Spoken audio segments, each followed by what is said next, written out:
Local elections matter. They significantly impact this community we share. Information on candidates can be hard to find and is oftentimes reduced to short sound bites without context. This is why the Avalon Foundation has teamed up with the Talbot Spy to bring you a series of interviews with all of the candidates for Talbot County Council. This is our opportunity to provide you a complete and unbiased profile of the candidates and their platforms. These interviews will air daily on MCTV at 8 a.m. and again at 2:30 p.m. and will be available online at youtube.com/Midshore Community Television, where you'll be able to explore their answers at your own pace and on your own time. Work like this is supported by viewers like you. Please visit avalonfoundation.org to find out how you can help.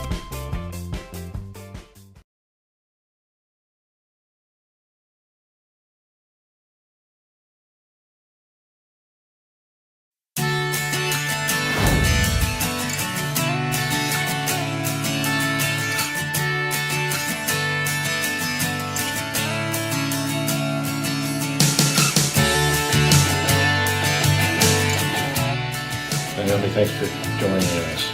Dave, it's my pleasure to be here. This is a new approach for us, but we're working with the Avalon Foundation, and so we're going to be going for about 30 minutes about your candidacy for the Talbot County Council. Terrific. And I just think it would be helpful if we could understand a little bit more about your background. I think it's fascinating, your own journey before you got to Talbot County and what you've been doing here. And then we can get into this other stuff. Super. So I was born in a suburb of Pittsburgh, and I was born to a really powerful faith community in which was a very active congregation that walked its talk. And I learned from a very early age that it was my responsibility to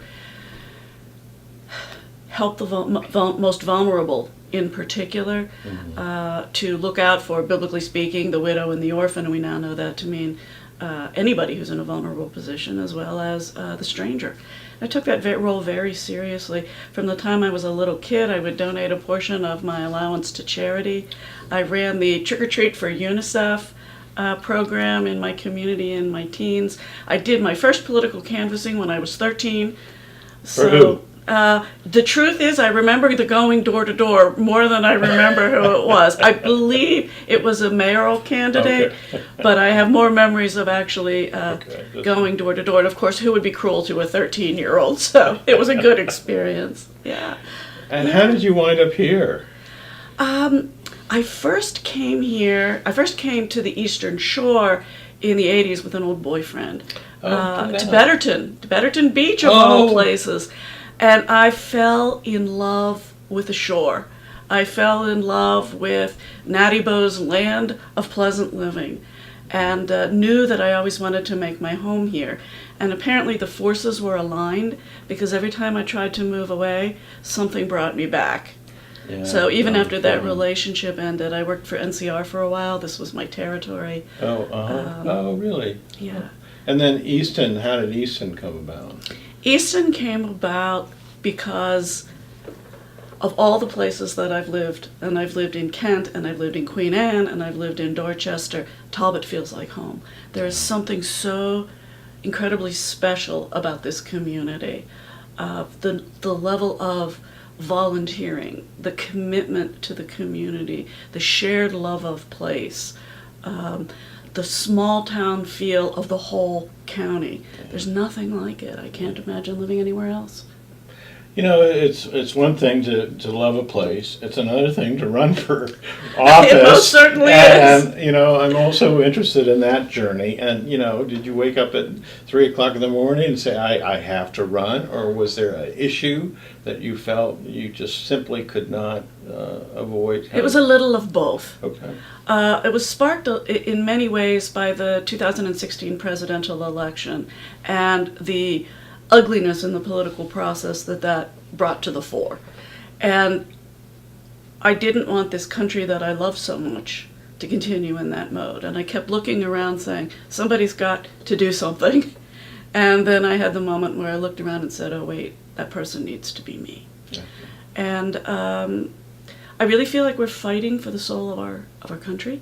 And I feel like that battle begins at home. Yeah. That's why I'm running here. Well, and it's interesting as you look at this county, and as I was saying earlier, one thing we know for certain, this county will grow.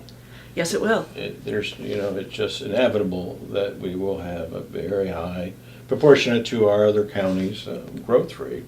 And so the question of how it grows is not only an issue, but can be a painful issue. So as I've watched this conversation about particularly the Bay 100 and the extension of water and sewer and this feeling from the community that they have not been listened to, all accumulated into a very intense conversation. Yes, it did. I was there for much of it. Yeah, so what's your take on all that in terms of that kind of balance, or maybe there more proportionality in terms of growth and development? I think any growth and development that we do has to be both sensible and sensitive. One of the many things that makes this county fabulous is our natural resources. Mm-hmm. The coastline, the water, recreational activities on the water, the vibrant and bucolic countryside. Mm-hmm. Those are the things that are very much going to attract growth, but too much growth has the risk of undermining those very qualities that draw people to the county. I mentioned having lived in Queen Anne County. I lived at the end of Romancoke Road near the Romancoke Pier. Mm. When I lived there, it took 15 minutes to get up to Route 50. Mm. It now can take as much as an hour. Mm. It is lined with developments of people who wanted to take advantage of all that Queen Anne County had to offer, but the quality of life has been changed dramatically by that. I don't want to see that happening here. But on the other side, there are people who have had land that they want to monetize. There is a need for workforce housing. There's all sorts of cofactors to what I would call the opposition to your point of view. Absolutely. I favor primarily infill development. So I favor development in the towns and in the corridors around the towns that are already identified as places for development. We're going to see changes in the brick and mortar retail landscape as more and more commerce moves to the internet. Some of those areas may be available for redevelopment. I would love to see higher density development take place in those areas where we already have the infrastructure to facilitate the growth there. I would like to see development that happens elsewhere be low density and be sensitive to buffer zones, forested buffer zones along creeks, so that we are protecting the quality of water. Every time we do development and we increase the amount of impervious surface that we have, that's more runoff. So I think that the development that we need to do has to take those things into consideration with the kinds of roofs that are put in place, with how much paving is done, with how big the footprints are. So I'm all for people being able to monetize their property within limits, but I am very cautious about private gain at public cost. And did you take a position on this rental property challenge that we went through? I did take a position on it. I think that there are great locations for short-term rentals that are limited and well-regulated. I don't think they should be in small, dense communities where neighbors are on top of one another. I think that owners should be on the property, and I think we should put a limit on the number that can be here. We also need to enforce the rules that we have in place, and that includes shutting down the unlicensed short-term rentals that are number nearly as many as the licensed. I would have liked to have seen some common sense additions, including the limitations in number and the insistence on insurance. And did you have any criticism of the process itself? The decision is one thing, but would you have changed how, I guess it was 1305, I can't remember the... Well, I have concerns with the entirety of the whole Next Step 190 process. And it goes to a larger concern that I have which has to do with the way that things are communicated into the community. So there was an effort made to communicate that this Next Step 90 process was happening and that there were hearings out in the community. The publication happened primarily in the newspaper and other news sources, including the Talbot Spy. But I don't think most people, including myself, until I decided to run and get involved in these issues, understood what the implications were. I don't think we did a good job as a county government of letting people know what the implications were going to be in this. And so people didn't understand and didn't get involved, frankly, until the backyard chicken issue came to the fore. And suddenly people realized the way that what seems like a dry process of revising a code would actually affect daily life. I think had more people understood the implications earlier, we may not have had such a last-minute protest, and people may have felt more involved in the decision-making process. Having said that, everything that I saw at all the meetings that I attended over the last year, the vast majority of what I heard was in favor of strong regulation of short-term rentals, of keeping noise where it was, and of limiting development in areas where new sewer is going to go. And I did not hear all that much other than from purely commercial interests in support of those issues. And I have a concern with that. Switching gears a little bit, another thing that eventually gets to the county level is the school budget. And so we live in a state that requires what they call a maintenance of effort, which is mandated. And so that is the goal, but in many cases this does not actually reach the point of fundability for the school district. And so counties are having to go through this really challenging debate of putting more resources at a time when seniors are asking for help. All these different pressures are on the council. What's your take on this? What's your approach to that kind of budget decision? As things are structured right now, every council is stuck between a rock and a hard place. We're stuck between the unfunded mandates for education and a revenue cap that handicaps our ability to raise additional revenue. There is going to be a ballot initiative, as I understand it, this fall to make some changes to the revenue cap, but it is not addressing the cap itself. And the cap itself is always going to keep us in the same position, because when you restrict revenue to a level where it can't even meet the natural increases in existing costs, you're never going to be able to meet all of these other needs. So I think it is something that the council needs to address. I think it's going to be a process of education, because people are afraid that if we get rid of that changing the revenue cap equals an increase in taxes, and that's not necessarily the case. Right now we have only limited short-term benefit from any new development that comes online in terms of increased revenue. It's only in certain circumstances in that first year that we get any benefit. More development could likely result in decreased levels of taxes. And I think until we address the revenue side of this, we're never going to come up with good answers for this. And I frankly, at the state level, I think there's some frustration about the state subsidizing, so to speak, a relatively wealthy county with the lowest tax rate in the state. I love that low tax rate, but there are implications to having it. Have you been familiar with the Kerwin report? Yes, I am. Are you in favor of their recommendations? You don't know. It just comes up. I realize that this whole issue of maintenance of effort may not be the most realistic funding approach anymore. Yeah, and they're working on it. I haven't gone into the guts of it, but I can tell you that I'm extremely glad that these issues are being revisited.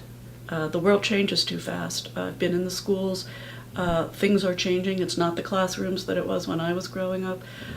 We have so many kids who, for all sorts of reasons, have not been well socialized to be able to begin their education. We have 22, possibly now 23 different languages spoken in the classrooms. There's technology in the classrooms that didn't exist, let alone be present in the, I come from the days where you wheeled the television in on the cart. So the nature of education is very different, and it changes quickly, and it must, to keep up with a world that's changing quickly. So I'm glad we're addressing, at a state level and a local level, those changes and looking for ways to keep our schools providing a good education for our kids. As you know, we've been having a birthday party all year for a Talbot County resident. His name was Frederick Douglass. Yes. And it just was just inevitable that, given this 200th year, we do talk about diversity and race relations. I've been covering Talbot for, I don't know, probably 7-8 years intensively, maybe longer. And this chapter on the courthouse lawn was a particularly difficult one for the community. But, I would like to get your assessment on where we are in our embrace of diversity and in terms of how we get along with each other in this important year. Yeah. I'm glad you brought up the Frederick Douglass Bicentennial. I'm actually on that committee and have been really grateful for the opportunities to learn and to connect with people that I might never have met otherwise. I think that the issue of race in this community is there is not one answer. There are portions of this community who are acknowledging that we continue to have a problem and wanting to make a change. There are people who are in denial about the fact that we have a problem. There are people who feel helpless. And I'm fascinated by the way a symbol like the Talbot Boy statue can elicit such different responses. And I think those responses say something about where we are as a county. So I've been asking people as I go around, how do they react to the statue? Not whether it should stay or go, but what is their reaction? So I've spoken with a white woman who looks at the statue regularly in going to her office, and she sees a little boy going home in defeat. And she sees it as a monument to the tragedy of war. Mm-hmm. And she sees it as a mother, and she sees that child as a mother. I've spoken with a white man who is a descendant of one of the families whose names are on that monument. He finds it offensive and would like to see it at least removed from the courthouse lawn, if not from the county entirely. I've spoken with African American men and women who see it as an object of intimidation and are unable, I don't want to say unable, are, when they see it through the eyes of people who lived through the Jim Crow era and recognize the connection of that statue to the Jim Crow era. And I've talked to younger African Americans who say we have much bigger problems in that county. Let's not focus on that. And I think that's where the state of race relations are in this county. There have been a lot of conversations on race. Most of the people who engage in those conversations are the people who are well-meaning and looking to make change, but I'm not sure how we address reaching people's hearts and minds. So would you be open to the suggestion of moving that statue? I'd like to see it, whether we move it or keep it where it is, I would like it to see it contextualized. Because right now, there is no context for it. So I would like to have some way in which its origins were explained, and maybe even examples of the things that I just spoke of posted. Yeah. Different. The Spy did an editorial on this very thing. Just get some signage up. Yeah. Doesn't cost anything.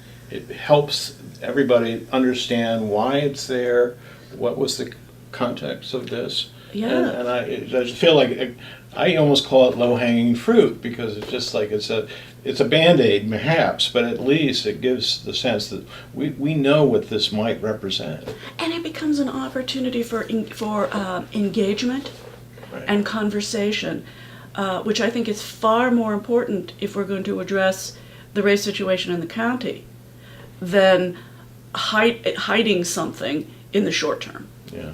One thing that I'm also kind of focused on and want to do even more programming on is workforce housing. Yes. I mean, it comes up in terms of the Big 100, but this is a real problem. And it's going to take a lot of different groups coming together to solve Correct. it. But maybe you have an approach that you're bringing up as a part of your platform. Well, one of the first things that we need to do is define what we mean by workforce housing, because that can mean a lot of different things. So at one level, it means houses that people are working in making a reasonable living can afford to purchase, put down a down payment, make payments, own and occupy. So that is one level of workforce housing. Often people talk about sheriff's deputies and teachers, for example. But that's not the only housing crisis that we have here. In order for a single person to live in Talbot County, that person needs to be earning about $16 an hour minimum. Most of the new job creation here is in the $10 to $11 an hour range, and that's for home health care and for tourist-based industries. So there we have a problem with, at that rate, not only can people not afford to accumulate money for a down payment or be able to get mortgages to purchase houses, but finding rental properties to live in is almost impossible. So one of the concerns I have with short-term rentals is it actually drives the cost of long-term rentals up. I see. So I think we need to be looking at what we mean by workforce housing, right? Addressing both levels, both rental and moderately priced purchase. I think we need to find incentives to make it easier for people to get into housing. And I think we need to look at the kind of job creation that we're doing to make sure that we are creating jobs that will allow people to stay in the county, as opposed to, for example, our teachers and our sheriff's deputies, who we want to have so closely connected to this community, are living in Caroline County and putting more pressure on the roads in the county coming in. We've covered a lot of different areas, but I always like to leave the end to the candidates, because I'm sure I miss some stuff that you're eager to be known as taking a position on. Are there things we've left off that you'd like to kind of, or the other question, of course, is the big differential. What are you bringing to the table, as they say, that may make this a better council? Those are really terrific questions. So let me start with the second one first. I think that one of the things that I bring to the council is a long career of building bridges across various boundaries. I've done it in the boardroom. I've done it in the classroom. For example, I teach a class on the biblical book of Exodus right now to a group of people who are Jewish, Protestant, Catholic, none of the above, and the occasional Buddhist. And we find ways to engage with this text, to have our differences, to talk about the different interpretations without eliminating anybody's perspective, to draw meaning from it. And I love that. I'm also the mother of 2 stepdaughters who I acquired when they were teenagers. And let me tell you that bridge building in the family room is the hardest bridge building I've ever done. But all of this means finding some common ground. And that goes back to my original reason for why I decided to run. We need to start building bridges to common ground based on mutual respect and mutual responsibility. And in order to do that, we need to start talking to one another and communicating with one another. We need a council that is going to respect all the members of the community, is going to listen to them and take them seriously, and represent everybody. And I think I'm the person to do that job, or one of them.